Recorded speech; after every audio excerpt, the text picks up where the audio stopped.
একের পর এক অভিযোগের চাপের মুখে অবশেষে পদত্যাগ করেছেন যুক্তরাজ্যের ট্রেজারি ও নগর বিষয়ক মন্ত্রী টিউলিপ সিদ্দিক।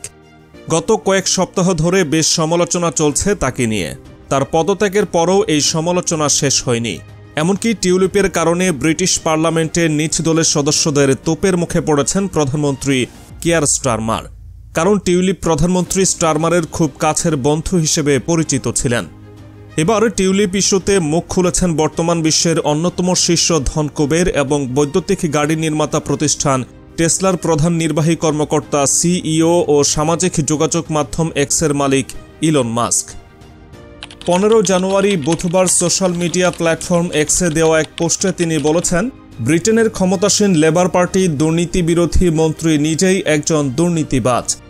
দুর্নীতির অভিযোগে আলোচিত টিউলিপ সিদ্দিকির পদত্যাগের বিষয়ে মারিও নাফালের একটি টুইট বার্তা শেয়ার করে একথা লিখেন তিনি। তবে নিজের বিরুদ্ধে আনা সব অভিযোগ অস্বীকার করেছেন টিউলিপ। তার মতে সরকারকে বিভ্রান্তি থেকে দূরে রাখতে পদত্যাগ করেছেন তিনি। ইতিমধ্যে সিদ্দিকের জায়গায় এমা রেনল্ডসকে নিয়োগ করেছেন ব্রিটিশ প্রধানমন্ত্রী। মূলত টিউলিপ সিদ্দিক ব্রিটেনের ক্ষমতাসীন লেবার মন্ত্রিসভার সদস্য ছিলেন। গত বছর তার দল ক্ষমতায় আসার পর থেকে তিনি দেশটির economic secretary to the treasury and city minister হিসেবে দায়িত্ব পালন করেছেন। মূলত মন্ত্রী তার কাজ ছিল যুক্তরাজ্যের অর্থবাজারের ভেতরে দুর্নীতি সামাল দেওয়া।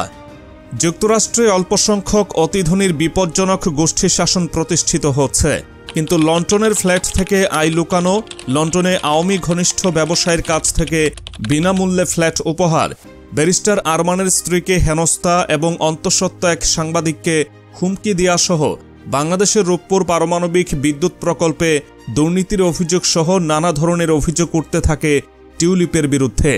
এমন অবস্থায় ব্যাপক চাপের মুখে গত মঙ্গলবার পদত্যাগ করতে বাধ্য হন টিউলিপ।